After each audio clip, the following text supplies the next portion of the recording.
Seen Keith Smith today. No, I'm not. Actually giving you props. I was giving you props. We do have hot mics there, Keith Smith. So we don't have to talk about that secret potion that helps you with the bicycle riding. Yeah. It's called stubbornness. That's right. That's right. 60 miles is legit. Yeah. It was a nice ride. I had one little, let's say, unfriendly motorist. Other than that, it went pretty well. What about, I saw in the comment section on your Facebook page, I love the stuff that you post on Facebook. Somebody said, why didn't you just go to the full 60? And you're like, dude, the odometer on my thing showed 60. Yeah, I don't have my little bike computer, right, has a read 60. Yeah, you did 60. I did. My bike computer said 60, but for some reason between the bike computer and the app, it said 59.99, and that was Donna Patton busting my chops. Was that Donna Patton? That was Donna Patton. Can you believe that actually ever happened? No, Donna Patton would never bust anyone's chops over there. We love Donna Patton on this talk show. Oh, no, it wasn't Donna Patton. I don't think it was Donna Patton. No, it was... Was it Bill McChesney? No, it was Jody Caspo. Jody, yeah. Jody Caspo, okay. She was busting my chops. Vanessa Parkhill, hello. AKA our dog walker. Branded Harrop, the talented photographer watching the program. He's talented. Not to brag on Brandon's very good, very, very good. But back on the bike ride thing, not to brag on me, but I didn't brag on you. I did over 16 miles an hour average. That's legit. That's pretty legit. And I didn't stop. I went from point A to point B. Real Talk with Keith Smith, the Wednesday edition. What the what? Today, what the what? The what? Give him a sneak peek of what you're going to be talking about. Yeah, so I did some crunching on some numbers on the first 73 days of this year and compared it to the same 73 days in 2023. So when we go live, we've got a great little slide to talk about it. And the bottom line is, the short version of it, we're 7% down in volume and 12% up in value.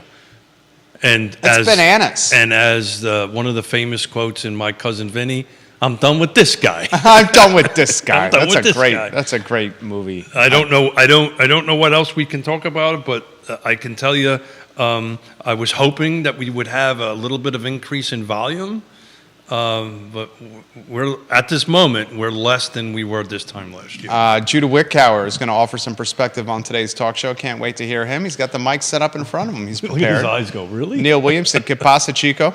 We love you, Neil Williamson. We love watching the program. I sent you a tweet last night, seats available, as I was in the seats of the Planning Commission meeting for Albemarle County last night. I saw that. How did that go? It went well. Cool. It went well. Judah Wickower, we can rock and roll, my friend, when you're ready. What the what? Did you say quiet on the set? Yeah. We're supposed to be quiet? I'm paying attention. Come on now.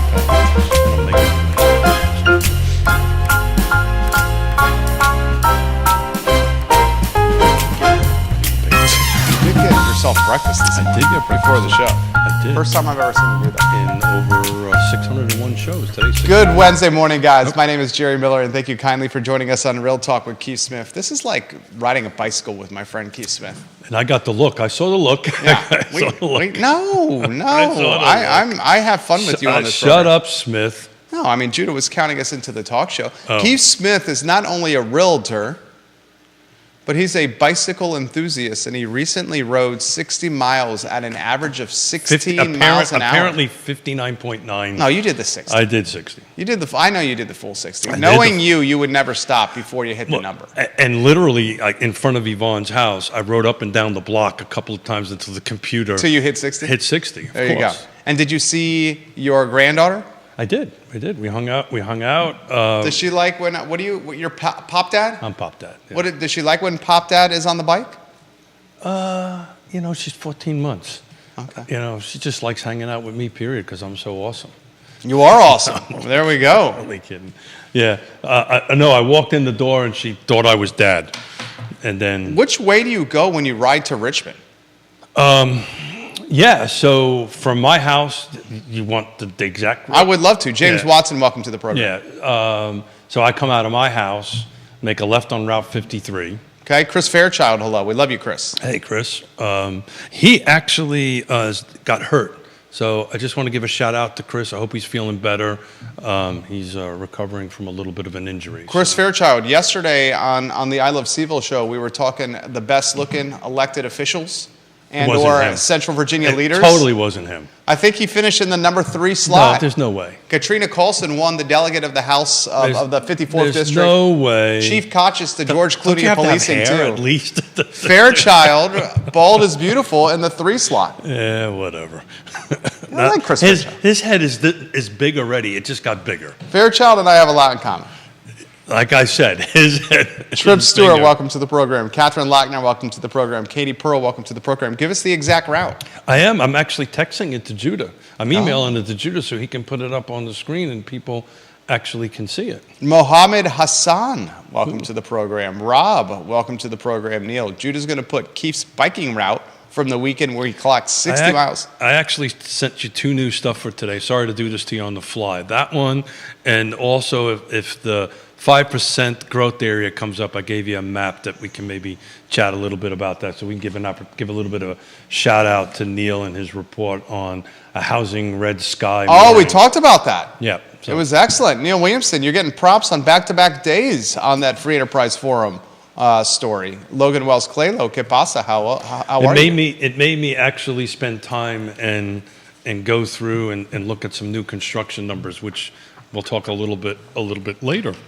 Well, you've got data. You've got mail.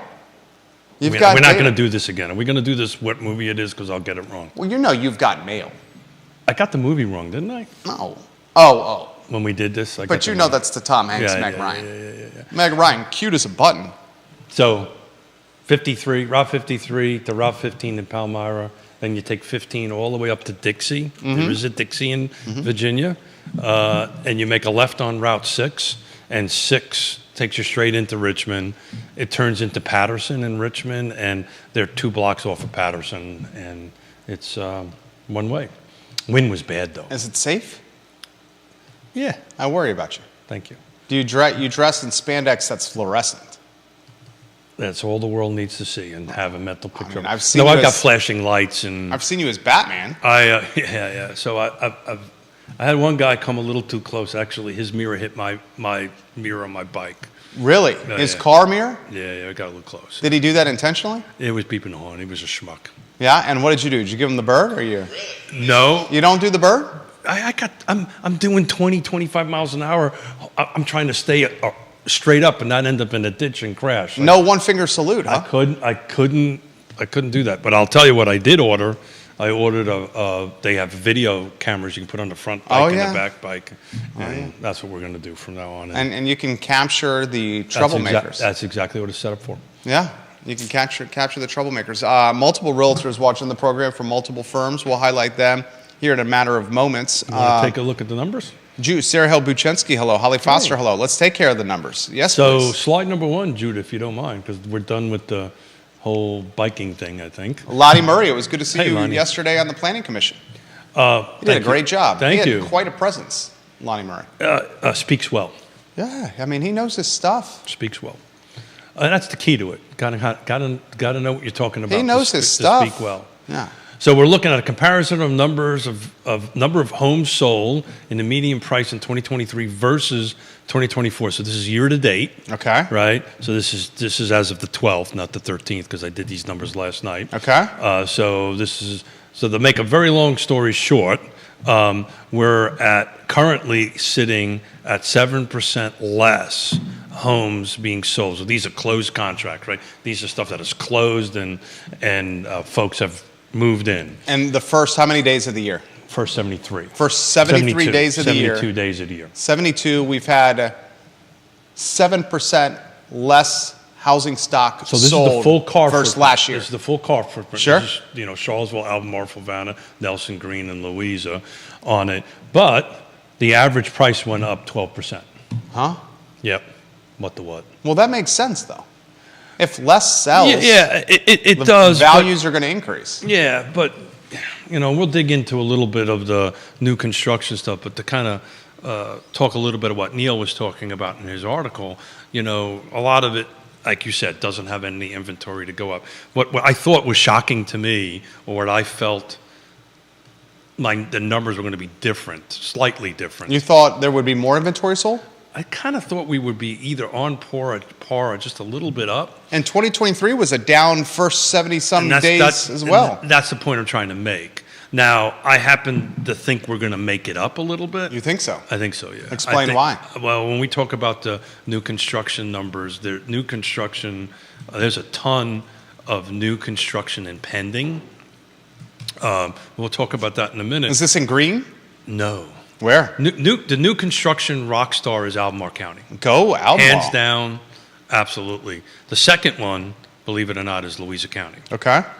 And you got to be a little careful with Louisa County, and if you can tag them, a shout out to Greg Slater. Greg Slater. Love you, Greg Slater. Because if you... I see him at Birdwood quite often with his son playing golf. Neil Williamson shares the link to the Free Enterprise Forum. We shared it yesterday for you as well, Neil. Thank you, Neil. So when you search in Paragon, it's just a little trick for the real estate agents out there, and I'm sure most of them know this, that if you don't put in Louisa specifically, if you don't put in the originating board as CAR, right, you get other boards in. So when you kind of take a look at Louisa County, the numbers are, if you don't break it out, get kind of conflated because you get a ton. I know. I've studied that word all night long. You use that one quite often.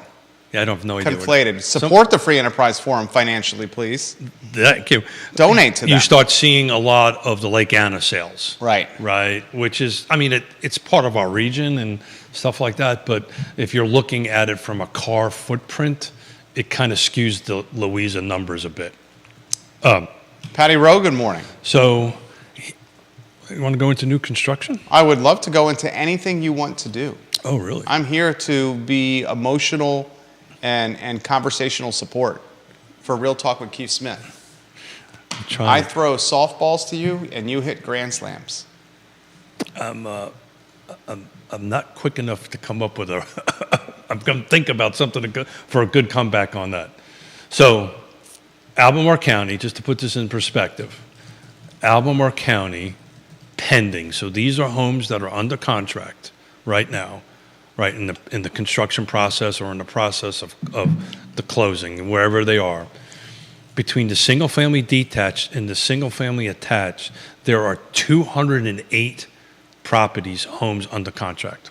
Wow. That's 208. Yeah. That's why when these things start closing, sometime and I looked at some of them this morning. You'll see some closing the end of this month, some in April. So you're going to have a bleed over from the end of the first quarter into the third quarter. It's going to be the second quarter. So you're going to start seeing some of this 208. But what has sold for the first 70, I did this morning, for the first 73 days is 88. So just to put that in perspective, the first 73 days, 88 closed, but I've got 208 in pending. The next closest jurisdiction with volume of pending is Louisa. Now keep in mind, this search that I did, I actually included Lake Anna just to see what the total new construction was. Don't you feel like Lake Anna should be included? That's why I did it. Yeah. But if you're comparing, for this purposes, Lake Anna's red hot. I get that, but Greg Slater was right. Okay. So for comparison on slide number 1, when I start looking at what CAR footprint is, I really need to use the CAR originating board, because if I throw in the other boards, it conflates, it skews the data on it. Yeah. But I was just looking at it, okay, what's the next largest jurisdiction with pendings? And it's Louisa. And it's 47 single-family detached and only 2 single-family attached. Everything else in pending, Seaville has 2 single-family detached, 0 single-family attached.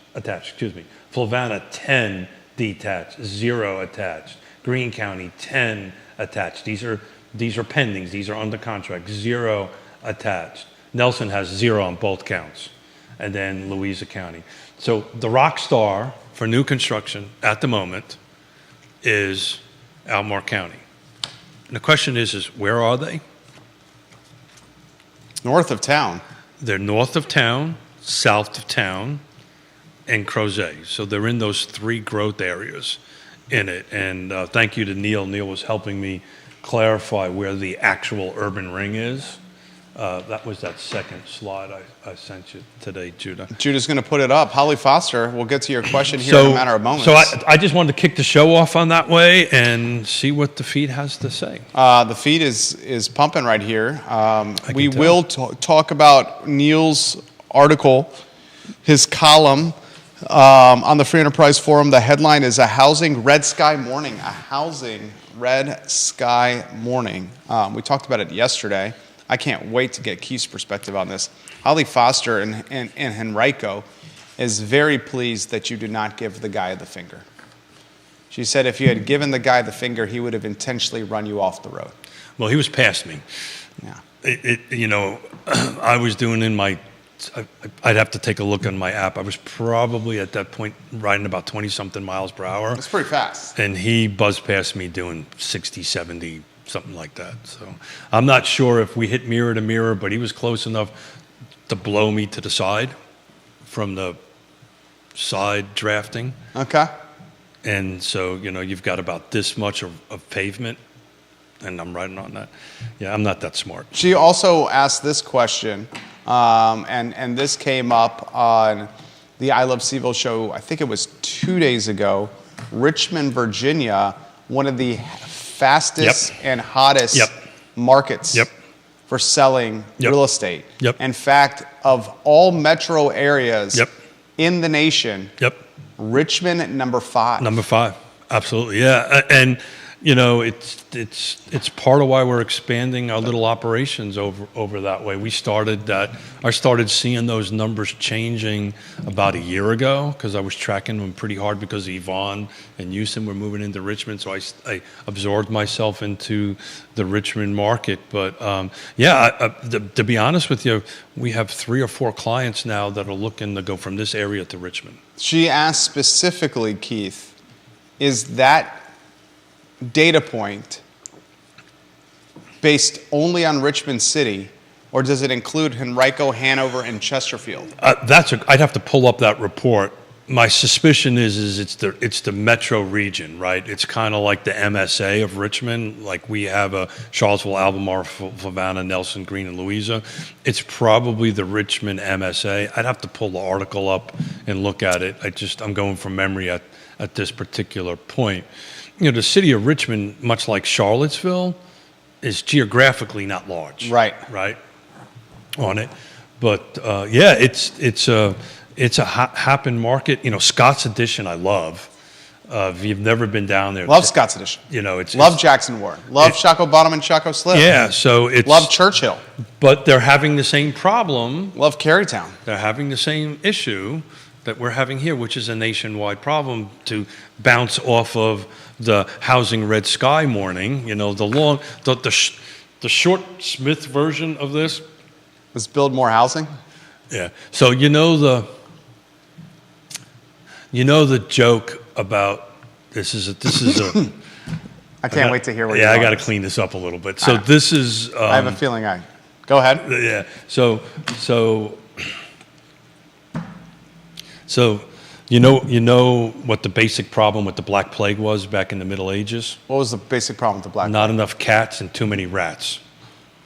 So here's the problem. We don't have enough. If you don't have enough building permits, that means you're not building enough homes, which means you're not filling enough folks into it. That was an old Mel Brooks joke, but and he does a much better job than I can on it. So the short version of this, we need more. And this is also talking about more of the 5%, right? And right now, if you're taking a look at 208 homes that are under contract, these are homes that are either in the process of being built, been built, and about ready to close.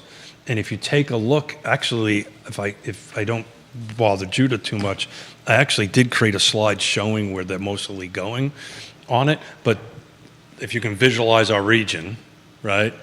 Hollymead, Biscuit, Crozet. It's that triangle. And that's where there's a few small ones out that way. and those are in these growth areas or in this urban ring. But eventually, that's going to get filled up. And the interesting thing is, how will the builders react to inventory, putting more inventory on it? My suspicion is they're going to start slowing down. Why do you say that? They're running out of lots, Yeah. right? They're just running out of inventory. And, that number shocked me. We are in 208 homes, new construction. And so that the average single-family detached Albemarle County new construction number, now they haven't closed, right? So they're in pending, so we don't know what the end number is going to be. But where they started at is 916. Attached, average, 513. So we got a 5 in front of new construction attached, and we got a 9 in front of single-family detached new construction. When they close out, we'll see how it goes from there. Kevin Yancey highlights Scott Addition being an old warehouse district, which we know. He Yeah. says the new stuff that's getting built are condos and apartments, Absolutely. which we know. Yeah. Condos, apartments. There isn't a lot of. There's a few townhomes speckled in there. Stanley Martin's doing several of them over there. But it's this live, work, play. Stanley Martin's doing an excellent job in Richmond. They are very much so. They ramped up the market big time there. Yeah. They're also doing some good stuff here. But it's this live, work, play concept that's actually working. And where Yvonne and Houston live, we walk from their place, which is all single family detached, kind of traditional neighborhood, and you can walk literally 2 blocks over and up, and you're in Scott's Addition having a beer and a real good burger or whatever you want. An epicenter of breweries, Scott's Addition. It is, but a lot of it, the city, the Richmond city, if you're familiar with that area, spent a ton of money improving transit. Oh yeah, Right, they did a really good job, and it's very walkable, It's very. I'll tell you, it's walkable. I'll tell you what it's not. bike friendly. I can tell you that much. Yeah, it's very walkable though. It's almost impossible to get from their house to the entry of the Cap Trail, the Capitol Trail. For those who don't know, this is On a bicycle? correct. Very difficult because you've got to go through the old portion of it, and it's extremely difficult and unsafe to do that. But the Cap Trail is a 52-mile dedicated multi-purpose trail that goes from Richmond to Jamestown. Kevin, Sarah Miles, welcome to the program. Kevin says Sarah's watching in Manhattan. Hey. Kevin What part of says, Manhattan? let's see what part of Manhattan, Sarah. Uptown, Says downtown? New York City right now. Kevin says someone needs to realize there is a ceiling. He's alluding to, Kev, there ain't no bubble, buddy. There ain't no bubble, buddy. We love you, Kev. And look at that, huh? And it's probably portion. So there's a couple of things that's going on with the volume sales down. Upper East Side. Upper East Side. There Yeah. you go. The volume sales are down a little bit is because the price points are up, right? So the buyer pool is taking a little bit of a shuffle down. But my God, I mean, these are at 7% mortgage rates. Right. So We need to highlight that. These transactions are happening at 7% rates. And I was having this conversation. Who was I having this conversation with? I think it might have been a banker. And the encouragement was, folks, if you're thinking about buying a house, buy it now. well, there's always the right time to buy it. Well, this is what he highlighted. He highlighted when rates drop, and the expectation is rates are going to drop, he thinks, in the third quarter of the year. Now, everyone's got a prediction. We're going to break out the crystal balls. I mean, we got them over here. Everyone's got a prediction here. But he says when rates do drop, it's going to be a bonanza. Because there's a lot of people still, for some reason, waiting on the sidelines. And as they continue to wait on the sidelines, they may get lower rates, but they're going to have higher purchase price. Absolutely. And I actually created a spreadsheet to help clients with this on it to determine, if I wait 6 months and let's say it's down a half a point, I'm up 12%. Now this is across the board, right? This is across car. This is across car, right? Yeah. I didn't take a look into jurisdiction by jurisdiction by jurisdiction, but just across the board, first 70, this is 72 days, we're up 12%. That's average. Excuse me, that's the average. I think the median's a little bit lower than that, but I was just looking at average at the moment for this purpose of this slide. So if you waited, you are now, in theory, paying 12% more. I'm not that smart, but I'm pretty sure that's more than what it was. That's more. That's more. That's more. That's so, more. I mean, when's the time to buy? Now's the time to buy. It's always time to buy. But look, buyers. You've come prepared. The viewers and listeners are responding favorably. Go ahead. Well, I take all You do work. all sincerity. Yeah, he prepares. I take this very seriously. I know you do. And it makes you a better realtor. It makes me better at what I do, Yeah. without a doubt. Because I have to look at this stuff. And, Genovese Sucia, welcome to the program. ooh, where's she from? Let's see. Genovese is from. That's a beautiful name. I don't know where Genovese. Genovese, let us know where you're from right there. That She's is- a beautiful dog. Is this a Scottish Terrier, That's Judah? a beautiful first name. Is that a Scotty? I don't think so. No? Fantastic dog. So I do. I'm looking at it real quickly because I haven't done it this morning because I've been busy doing some other things. But we last 7 days going back, we've got 84 that came on, so that's good, right? We have 84 new listings. You know that I haven't seen 80s and 90s in a while. in a while, Yeah. right? But how many you got coming off? 86. Yeah. Yeah, so we're close to balance. You know, Right. if you're looking at it from that perspective, and 63 went last 7 days sold on it. So look, it's back to buyers and sellers are kind of in the same boat right now, right? What's the boat they're in? The boat. Can't wait to hear this. The boat is: do I have to sell? Do I have to buy? Right or not? That's the boat, right? And some sellers don't have to, because of these myriad of issues we've been talking about, don't have to sell, right? Low interest rate. They don't, their life circumstances don't dictate it. And even if they are considering selling, they don't really have to sell. Well, that's the point I'm trying to make. Therefore, they don't have to buy. Right. Right? Therefore, we have a stalled market. Except for the people that have to sell, right, and have to buy. And those are where the transactions are happening. That doesn't mean that either not having to sell and not having to buy aren't doing transactions. But my suspicion is if you were to really talk to everybody and talk to the individual buyers and sellers, there's some level of have to, right? I want to retire, right? I want to be close to the family. These are have tos, right? And when you get to be a little bit older, those have to requirements become a little bit more important. Sure. Then, Well, you got FaceTime. Pardon? You got FaceTime.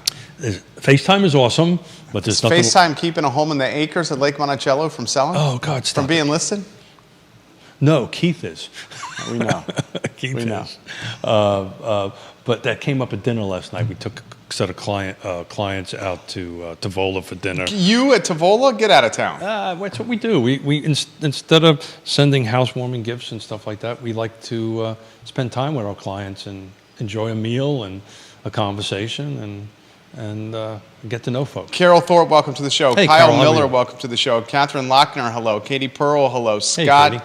Aaronworth and Virginia Beach, welcome to the show. We love you, Scotty Aaronworth. Talk about Virginia Beach. Virginia Beach Trip Stewart, the real estate investor. is also like a Richmond. They have done a 180. I don't know. When was the last time you were in Virginia Beach? It's been a long time. Yona and I went there for Christmas, actually Christmas Eve and Christmas Day. Where'd you stay? At the Cavalier. Yeah. Down there. But they redid that whole section over there. There's a cute little part of Virginia Beach that's turning into this artist hub. Great coffee places, great restaurants. This kind of downtown vibe is happening down there. So Virginia Beach has done a bit of a 180 over the years. You should take the family down there. It's a lot of fun. Comments continue to Yeah. come in. Grayson watching the show. Grayson, we love when you watch the show. He's watching around the corner. North downtown. Look at that. Smith can remember. He is giving you some props on a job well done. Says he loves the data on the program. And he asks the question, after the inventory that's pending closes, does he expect a lull? Wow. Were you sitting down having coffee with the owner and I this morning? Because that's literally the question she asked me. She says, what do you think the summer is going to do? And historically, the answer would be yes, right? Historically, you get this summer lull, right? And things kind of flatten out a little bit. And then somewhere at the end of August or so, beginning of September, you start getting this surge, this September, October, November surge. That being said, the spring market sprung, as we can tell, because you've got these 208 homes, new construction homes in Albemarle County that are under contract, went under contract somewhere in the middle of the first quarter, right? So we're talking February. This is not spring by any stretch of the imagination. We're in spring at the moment, or getting close to the spring market at the moment. So, I don't think there's any rules anymore on this stuff. I think, kind of COVID just changed that, I think, going forward. Might be wrong. But back to Neil's thing, if you don't have enough units coming out of the ground, you don't have enough inventory in there, it's always going to be probably pressure on inventory and pressure on prices. This from, I got to be careful how I make reference. It's worth noting, this comment's just come in, it's worth noting that there is a very large backlog of projects in Albemarle that have been approved but not built yet. Yeah, I would agree with that. 12,389 housing units and 6,368 units are in the county's current development pipeline. Agreed. What do you make of that? Well, Data. yeah, so that requires a deep dive into each one of the particular subdivisions and units and where they are. Are they entitled or not? And if they're entitled, they have a 5-year window before they have to do something. Otherwise, they have to go back. Just for a little bit of note on entitled, these are full site plans, approval, right? Bonded, ready to go. They sit on the shelf for 5 years. So there's a lot of projects probably behind that hasn't quite come in yet. If the inference is that there's going to be 12,000 new units coming in the ground in short order, I would think that's probably not going to happen. I think a lot of them are just either falling off on the wayside or not fiscally feasible, don't ever get off the ground. There's a large percentage of that. But this would be a great question, which I will follow up on that. I'm not going to be here Friday. I'm speaking up in D.C. on Friday. And we'll follow through that for next Wednesday. I'll talk to some of the folks at the Albemarle County Planning Department and find out what actually is site planned and ready to get triggers pulled in Albemarle County. And as we mentioned yesterday, guys, I will be in Charleston, South Carolina for a long weekend, leaving Friday morning, staying Friday through Sunday, actually in Folly Beach, which I'm very excited for. What are people going to do without us for a whole? I'm going to very much enjoy my time on the beach. There you go. This from Deep Throat. Neil, he's pushing back a little bit on your story, Deep Throat is. He says you cannot always rely on the National Association of Realtors data. He says it's data generally motivated for a reason. He says when you're looking at BLS jobs data on a year-over-year basis for a given month, that's not good practice for this sort of study. So much of the BLS establishing survey jobs estimate is model-based voodoo. It is not precise. It also suffers from the fact that you can have people holding multiple jobs, and in fact, that has been one driver of job growth recently, more people holding multiple part-time jobs. Furthermore, Deep Throat says, and more broadly, people need to look at the underlying study, check out some of the Redis MSAs. They are places with moribund housing markets. Do you think Syracuse, New York is a cooking housing market? Troy, a cooking housing market? How about Trenton or Camden? All showing a worse ratio than Charlottesville's MSA. The point is that for some housing markets, there is no housing production because the housing market is weak, regardless of the addition of jobs. People need to understand the studies they are citing and their limitations. And I'm going to offend who wants to live in Jersey? but that's a different story. How about upstate New York? Yeah, upstate New York is upstate New York. But the where matters, right? Location, top 6, right? Location is always the key, right? If you go to downtown Richmond, they're building like heck. I think, from my perspective on it, from helping people with one of the 3 keys of trip around the sun, right? One of the requirements, which is shelter, the other is clothing and food. The numbers, I mean, I'm in the field every day. The numbers don't lie. There's not enough houses to buy. There's not enough houses to buy at an affordable price, hands down. There's still not enough houses to buy, period, on it. And, when you've got 208 homes, new construction homes, in the pending queue, waiting to close, and the number for the first 73 days in Albemarle County was 88 sold. That's a huge jump. So that means a lot of people wrote contracts in February, March for closing somewhere in March or April. We need more houses, folks. That's what I'm going to speak up in D.C. about. He's going to be at a panel in D.C. Who's going to be on that panel? Neil, I just sent you Deep Throat's comment, exact verbatim. Yeah. It's in the comment section of my personal Facebook page. A man, Deep Throat, who very much studies the data like we all do. He studies it very close. Eric Parker, welcome to the broadcast. It's a bunch of affordable housing geeks like myself talking about land trust models and stuff like that. So I was asked to come up and speak about our land trust model. Driving up. This is how passionate the man is. Driving up to D.C. to speak on a panel and then driving back down. Yeah. I'm going to see what his mood is going to be like as he's navigating the Beltway heading home. Oh yeah, sure. I may be able to do what I didn't do on the bike. We'll see how it goes. It depends on people. I become a different person when I start getting into traffic. Brandon Harrop, a real estate photographer, Brandon. a very talented real estate photographer, says, from a photographer's perspective, spring has begun. Yeah. My schedule has filled up with photographing, shooting homes ready to hit the market. I usually do not get this busy until April. Yeah. So back on to slide. Brandon, you're very good. Very good. Back to slide number 1, right? So that's why, I think when we do this same slide 30, 60 days from now, I think you're going to start seeing inventory year over year pick up. So I think this is just kind of a bit of a lull because I know for a fact we got 208 new construction units that are going to end up on this slide at some point going down the road. So we shall see.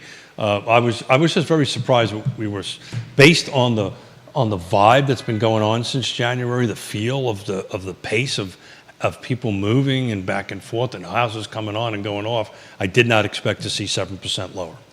James made this comment yesterday, Mr. Watson, and when Mr. Watson leaves the comment, I make sure to read it. That's my brother-in-law. It is your brother-in-law. He's a very knowledgeable individual. He said, in regards to the MSA being underbuilt, and this was in relation to Neil's story on the Free Enterprise Forum. Is it the MSA or the 5% growth area? Well, I can read verbatim from Mr. Williamson's article, Mr. Williamson's column. He says, and this is verbatim, then I'll get to James's comment. He says, according to the National Association of Realtors Interactive Housing Shortage Tracker, only one metropolitan statistical area, MSA, in the entire Commonwealth of Virginia needs to increase housing production to keep up with job creation. And that MSA is Charlottesville's, which is Seaville, Albemarle, Buckingham, Fluvanna Green, and Nelson. He says within the MSA, a new total permit is issued for every 3.71 jobs created based on the historical average. One permit is issued for every 2 new jobs in the community.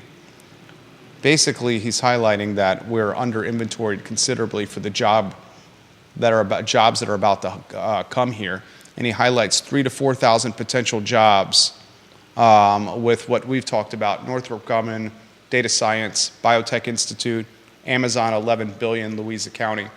Jobs are coming. James said this yesterday, which I think is worth noting.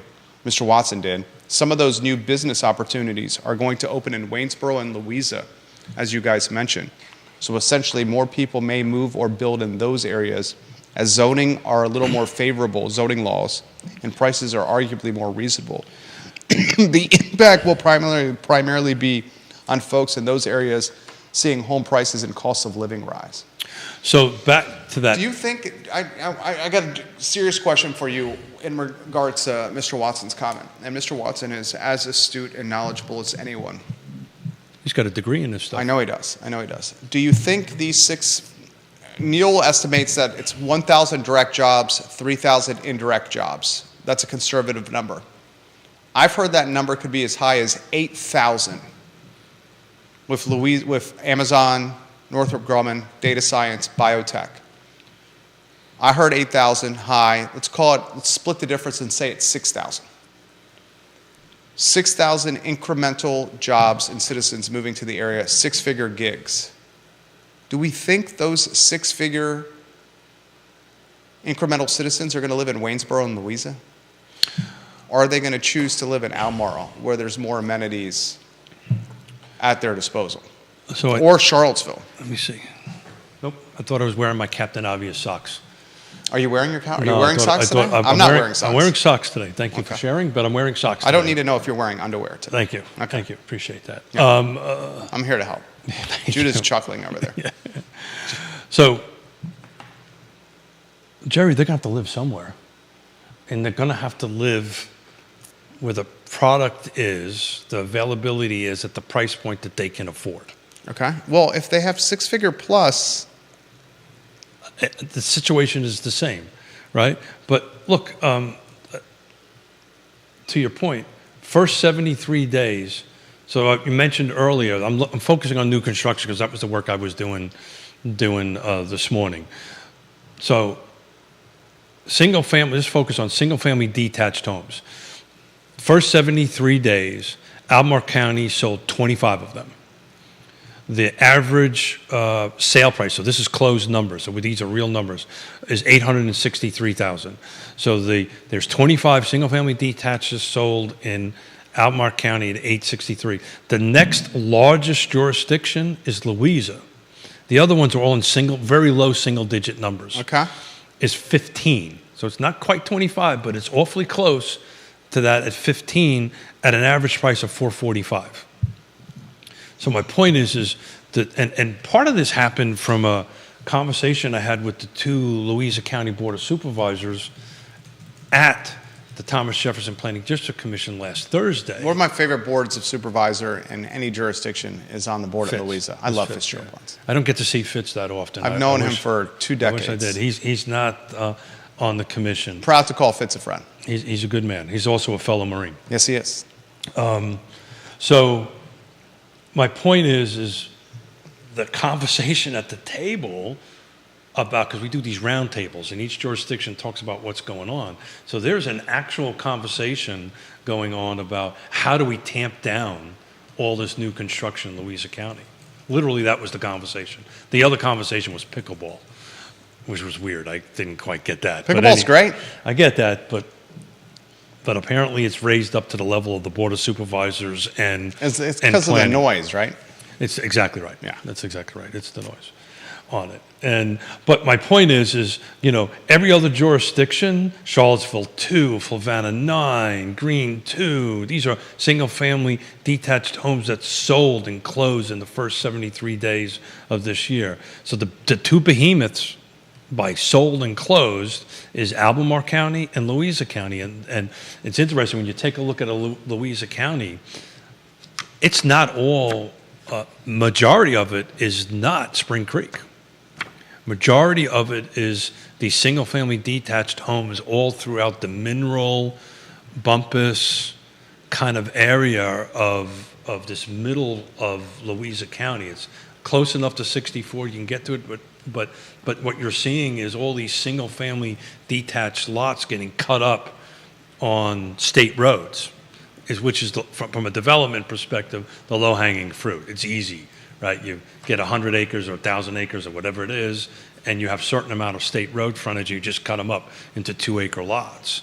And that's what you put a well and septic on it, and you build a $400,000 house. Randy O'Neill watching the program, he says New Kent is rolling with development. Yep. New schools that are already overwhelmed. Yep, yep.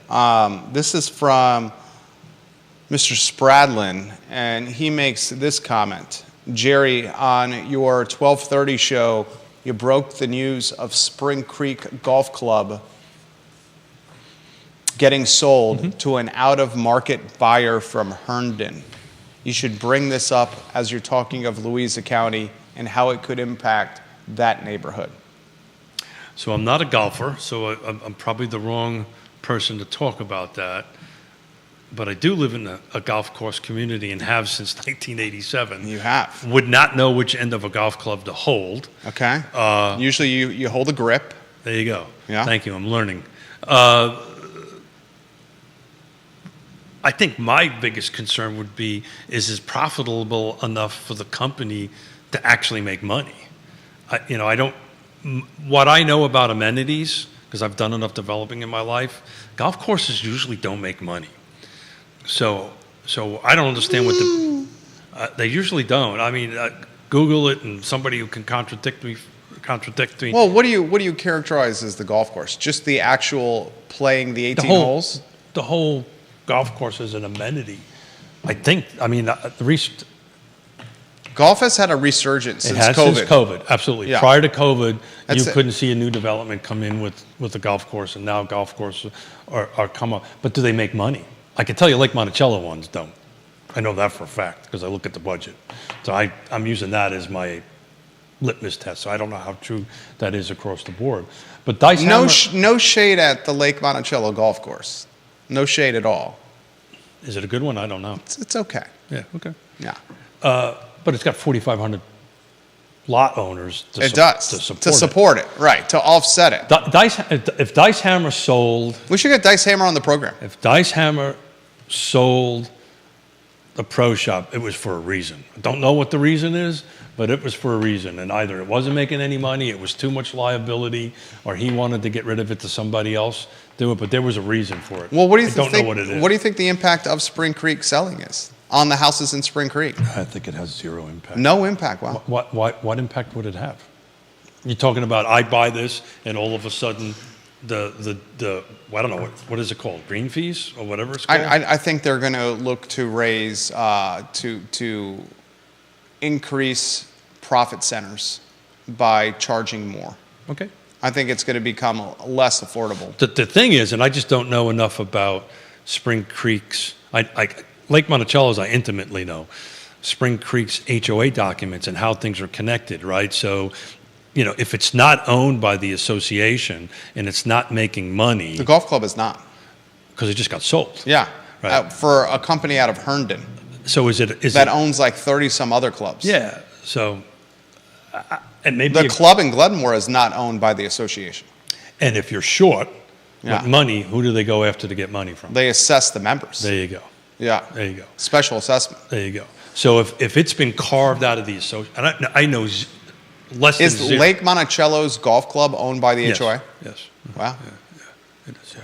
So I don't know. So if they carved it out so that it's not owned by the members, the association members, it's owned by some new company now, then it's on its back. Now, I think I'd be more fearful of that company going out of business and having an abandoned golf course in the middle of my And I think community. that's what Mr. Spradlin's Yeah. asking here. And I know a little bit about this because I represented a client at Laurel Ridge in Palmyra, which was a golf course that turned into now green pastures of stuff. It didn't go very well. It's a long story. So, James has this comment.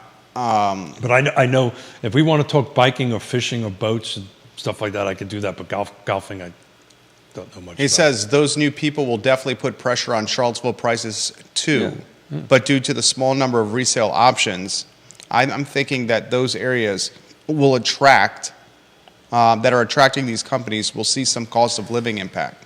Yeah. So Louisa has nice proximity to Short Pup and Waynesboro, has nice proximity to Stanton and Charlottesville, and it's 30% less for a home. I just recently sold one, new construction in Mineral. It was a little shy of 400 grand. It took me from my house to Mineral 45 minutes.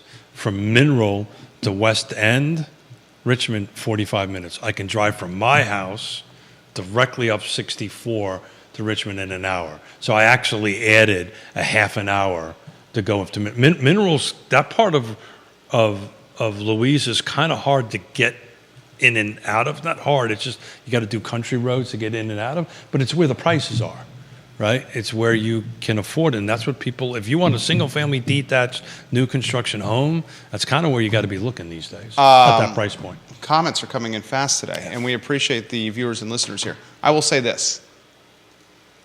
I am more cautious that these, call it 6,000 new citizens moving to the area, will choose Waynesboro or Louisa to purchase and buy. So I think they're going to be going after Albemarle and Charlottesville. You're coming in from wherever, you, your wife, and 2 kids.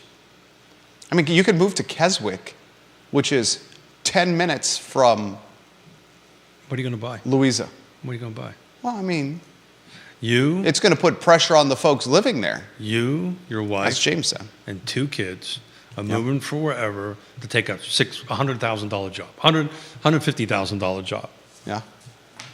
And you've got to start next month, 2 months from now, 6 months from now. As you get closer to that start date, where you're going to put your family, Yeah, you become a little bit more desperate. you become less, your top 10 items start becoming 3 or 4. And location is always number 1, right? And, where are they even going to rent, right? I think you're going to see a higher pressure on rent, right? Because there's just not enough rental options, but they're just going to be putting a ton of pressure on everything. We need some more building permits to be issued. We need to put some more product in the ground for these folks to buy, for you, your family, and your 2 kids to buy. They'll go outside the rubber band. They'll go to Fulvana. They'll go to Louisa. They'll go to the other side of the hill. It's what they've been doing, Jerry, for forever. Seth Liskey, the real estate investor watching the program right now. Good morning, Seth Liskey. Todd Raff says, Keith, Hey, Todd. I own a golf course in Western New York, and we make money. Good for you, It's a hard business, especially up in Western New York. because you only get to play so many But you months. need to make it a destination for all. Yeah. But we make money. Congratulations. I just want to preface, I know zero about that. My only experience of golf courses is Lake Monticello. So Yeah, I know I will say this, that many of the clubs around Albemarle are also quite popular and because there was making money. Yeah, I mean there was a period of time. Initiation fees are going up around these areas. Yeah. Well, so Considerably up. again, I'm really only talking about this very much so outside my expertise parameters, but I know this much: between the time of great unpleasantness and before the unicorn years, there was a lot of golf courses going out of business. Oh, definitely. Right, and COVID has changed that mindset. Maybe at some point it goes the other way. I think the concern about Spring Creek is probably a valid one, because if this entity goes bankrupt,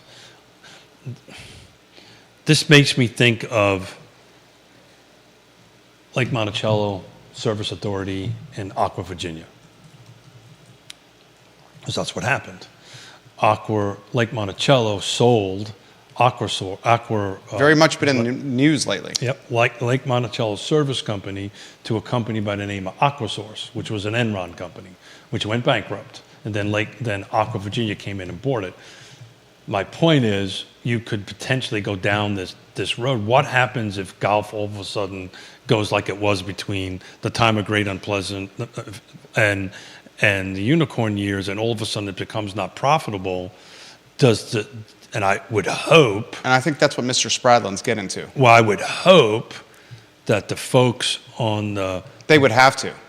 Yeah, you think they did? Well, go ahead. Finish your thought. No, because we're thinking the I same think thing. I'm finishing your sentence here. And Yeah, I'm yeah. sorry for doing that. No. I think we're thinking the same thing. My hope is that Spring Creeks Association has a first right of refusal. I would hope to God. That's what I was going to get at, too. Yeah. If they have that, then I feel a little bit better about it. Yeah. They also got to have to come up with the money. Right. Right. But the first right of the right of first refusal is paramount for preserving value, because if you have an 18-hole track course that's out of business, that's going to impact value. And it's your major asset. It's your major amenity. Amenity. You know, Yeah. Lake Monticello, has other amenities, right? Right. It would be not good, I think, if the golf course went belly up. But in Spring Creek, that is the amenity, right? That is the primary. It doesn't have a 500-mile shore lake. It doesn't have water skiing. It doesn't have. It does 5 have racket beaches. sports and a beautiful pool. I got that, but most Have it people on the James. It's most quite people go awesome. to Lake Monticello because of the lake, right? Yeah. On that end of it, not because of golfing. One of the viewers and listeners is playing devil's advocate with you. Is it necessarily a bad thing if the houses are in Fluvanna? That means Fluvanna has to pay for schools, police, fire, water, and sewer, and those people will still shop in Charlottesville now, Marl. From a budget revenue perspective, it's not necessarily a bad thing. And he's talking about the new homes that are in the pipeline. So there's only about 200 new homes in the pipeline because I know them. There's nothing really in Fluvanna in the pipeline. There's only 8 active Fluvanna homes for sale, 0 townhomes. Now, when Colonial Circle comes on, that'll add 200 to that. After that, we're done. There's not going to be any more. So the pressure on pricing in Fluvanna is going to be even greater. Significant. Even greater, yeah. Yeah, even more significant. Louisa at this point is a little bit more because Greene County and Louisa, not to get into weeds, but it's by right agricultural development code is a little bit more forgiving to development. And that was part of the conversation that I overheard or part of on Thursday with the Thomas Jefferson Planning District Commission, because in Fluvanna County right now you can only subdivide up to about 4 lots before you have to go into what's called a cluster development, which requires central water and sewer and so forth and so on. So the by right development in Fluvanna is a little bit more restrictive than it is in Louisa. Louisa, you can still do the old school 2-acre subdivisions, private roads and all that kind of stuff. You're still allowed to do that in the by right environment. Same thing with Greene County. A little unknown fact, Greene County has a pretty high by right density allowance in the more than most jurisdictions in the that. So you'll see I'm sticking to this. I'll bet a bottle of bourbon on it.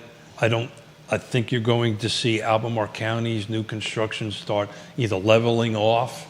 It's not going to have this rocket that it's been having for a while, and then you're going to see Greene County be that rocket.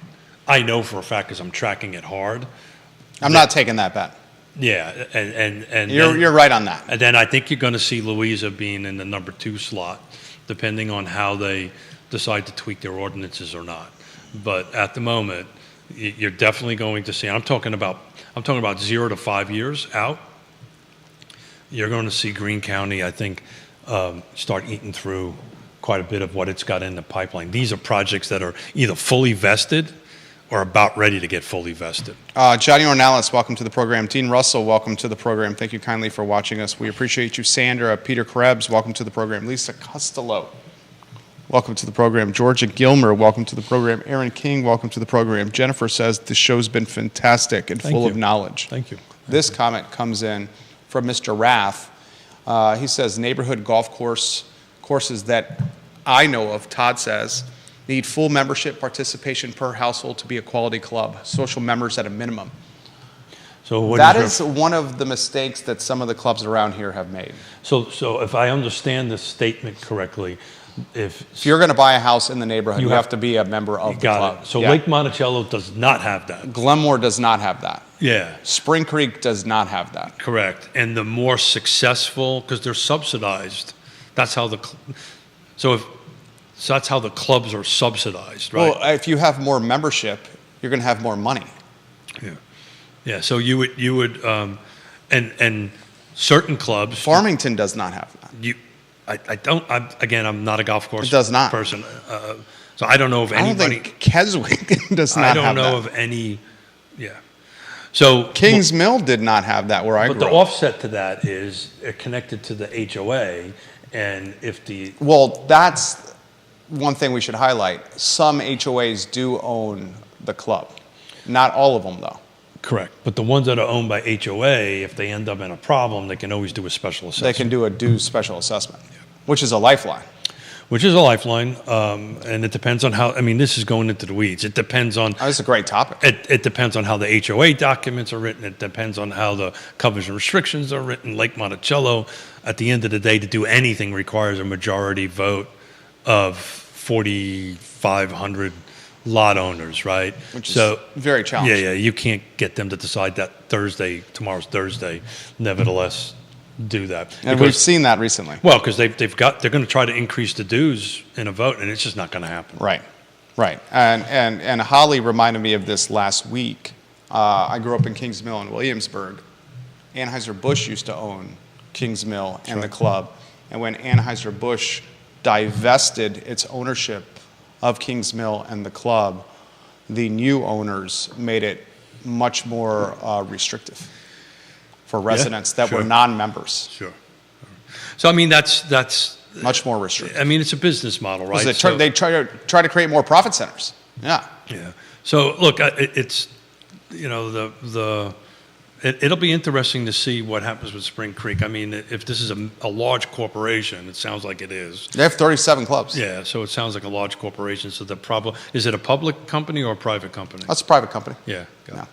So they can't. If it was public, they can go to the street to get some capital, and they can't. If it's private, they can't. Heritage Golf Group. Yeah. So acquires look, Spring Creek. my hope is somewhere in. Because that's a massive neighborhood, Spring Creek. It is, and it's got about 600 more lots to give yet. So my hope is that the association at least has buried in there somehow a first right of refusal if this thing goes south on it, that they can at least buy it back. It might be too stiff to buy back, but that would not be a good thing if that ends up getting shuttered. Well said. Keith Smith is in D.C. Friday. Ooh, yeah. The show is fantastic. Thank you. I had a lot of fun. Friday, speaking on a land trust Land panel. trust models. It's a small little panel that we're talking for a couple hours about the land trust. I will be soaking up vitamin C in Folly Beach on Friday, C or D? Saturday, and Sunday. Is it D?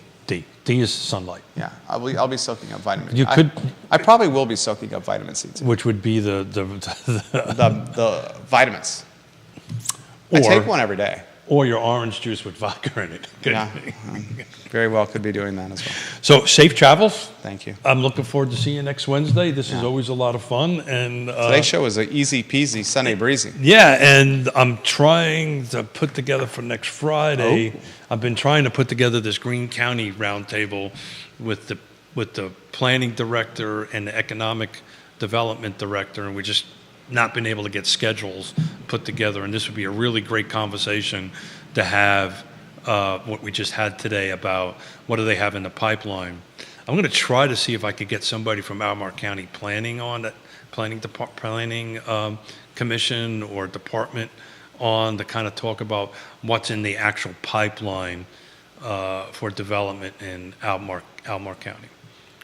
But have a safe trip, my friend. Thank you. RealTalkWithKeithSmith.com. Support the partners by Please. clicking the partners tab. The vetted, trusted advisors in the supply chain we call real estate. On Real Talk with Keith Smith, click the partners tab. The businesses you can trust. Keith's been in this game since 1987. He is a realtor, Go figure. and he will help, along with Jonas Smith and Yes Realty Partners, you guys buy and sell real estate. I've seen it firsthand. They move mountains. They're fantastic. Keith and Jonas Smith of Yes Realty Partners. Judah Wickhauer, Keith Smith. What are you going to do Yours truly. Friday, Judah? I'm trying to persuade him to host the I Love Seville show solo. You will not do that? I think told that story. I think he could do it. Do you want to do that? We can have that conversation later. We will have we that. should do a poll. What was that, Judah? I'll think about it. I'll think about I'll it. think about it. I'll think about it. All right, the I Love Seville show is up in an Well, hour and 10 minutes. If my speaking engagement should get canceled, I will come in and support you All on right. the noon show. There you go. do. 12:30. 12:30. Close enough to noon. 12:30. In Keith time, that's close enough. That is. Okay, I'll take it. That's right. Thank you kindly for joining us, Thank you, guys. everybody. Have a good Wednesday. Take care. Yeah, thank you.